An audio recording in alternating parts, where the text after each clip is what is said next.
करें, लाइक करें, शेयर करें। कई लोग कहते हैं महाराज जी, जिस रुद्राक्ष को हम पहनते हैं उस रुद्राक्ष को कहाँ नहीं पहनकर जाना चाहिए। 5 स्थान बताएं जहां रुद्राक्ष पहनकर नहीं जाया जाता। कितने स्थान हैं? 5। और रुद्राक्ष को 5 स्थान पर पहनकर नहीं जाते, पर रुद्राक्ष के लिए वर्णन किया गया है कि रुद्राक्ष कब कब उतार कर उसको वापिस अभिमंत्रित करना चाहिए।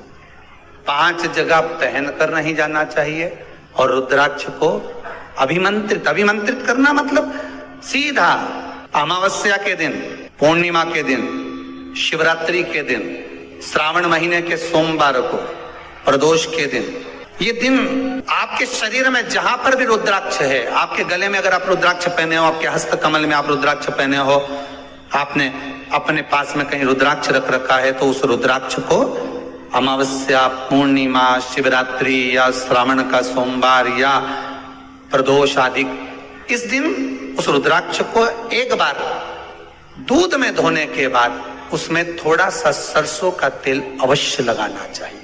क्या होगा उससे? उससे होगा क्या? शिव महापुराण की कथा कहती है, महाराज रुद्राक्ष को दूध में धोने के बाद, स्नान कराने के बाद जल से स्नान कराया, थोड़ा सा सरसों का तेल लगा दिया। महाराज क्या मिलता है उससे? तो कहा उस रुद्राक्ष में बल प्राप्त होता है। कौन सा बल? जो शरीर के अंदर बीमारियां बढ़ती हैं, उस बीमारी को वो रुद्राक्ष धीरे धीरे समाप्त करना प्रारंभ कर देता है। पर एक और चीज याद रखना, जिस रुद्राक्ष के पानी को आप बीमारी के समय पर गलाकर पीते हो, उसमें सरसों का तेल नहीं लगाना। उसमें सरसों का तेल नहीं लगाना।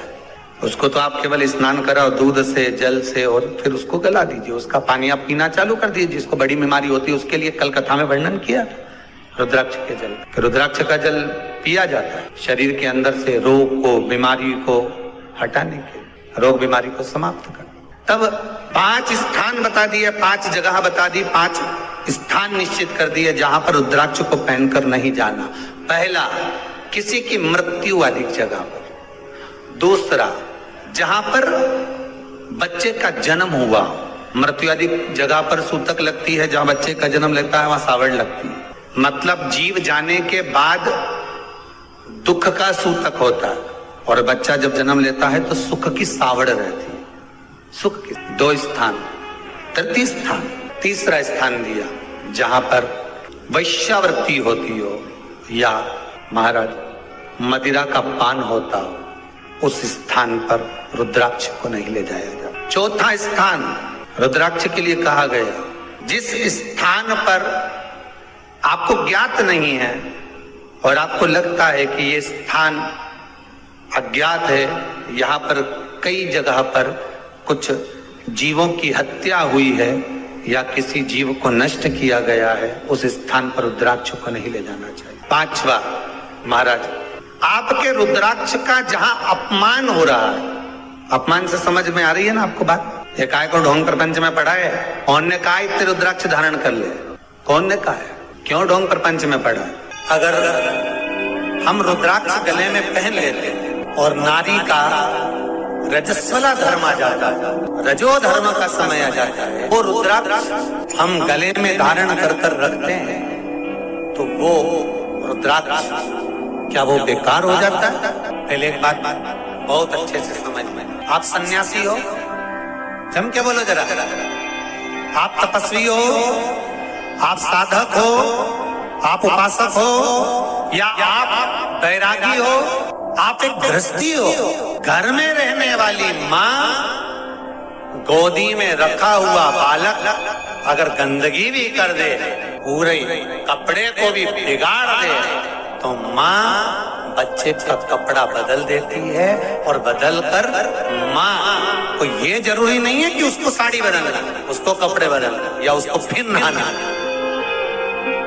बच्चा जब गोदी में होता है तो माँ की गोद में कितनी बार भी गंदगी कर दे, फिर माँ अपने कपड़े बार बार नहीं बदलती, उसी कपड़े से काम करती रहती है, उसी कपड़े से सेवा करती रहती है, उसी कपड़े से भगवान का पूजन भी करेगी तो भगवान स्वीकार करेगा। क्योंकि मातृत्व के लिए, माँ के लिए, नारी के लिए छोड़ दिया गया है कि तुम पर हाँ, आप अगर पूजन करने बैठ रही हो तो आपको ये 7 दिन पूजन नहीं करना। पर रुद्राक्ष अगर आप पहन रहे हो, रुद्राक्ष अगर आप धारण कर रहे हो और अपने जीवन की सार्थकता के लिए स्वीकार कर रहे हो, जैसे तुलसी की माला और रुद्राक्ष की माला गले में पड़ी रहती है, तो ये कंपनी का ट्रेडमार्क होता है कि तुम कौन सी ब्रांड के हो।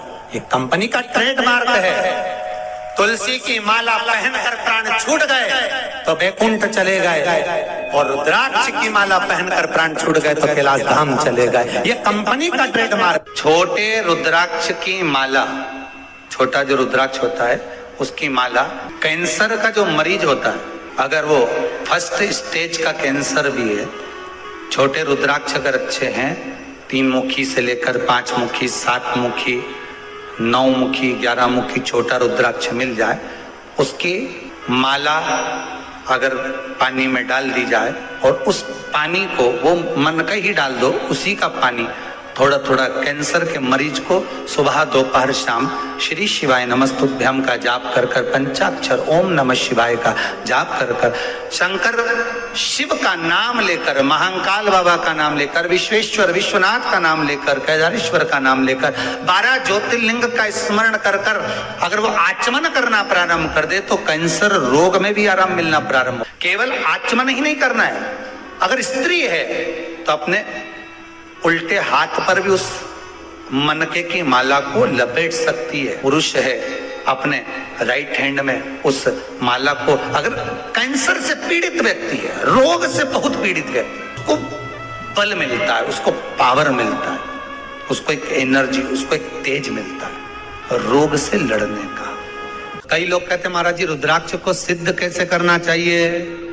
तो शिव महापुराण में एक ही उपाय लिखा है, 108 बेलपत्र पर शंकर का नाम लिखकर समर्पित कर दो, या लाल चंदन चढ़ाकर समर्पित कर दो रुद्राक्ष के ऊपर, या उस रुद्राक्ष को आप अभिषेक में समर्पित करो, या उस रुद्राक्ष को सरसों के तेल में रखकर उसको फिर समर्पित शिव जी को करो। रुद्राक्ष को निकाला, शंकर जी के ऊपर रखा, शिव जी के चरणों में रखा, अभिषेक किया, उसको धारण किया। सिद्ध कैसे करना है? तो शिव महापुराण की कथा में एक संवाद बड़ा सुंदर लिखा कि रुद्राक्ष अपने आप में सिद्ध है।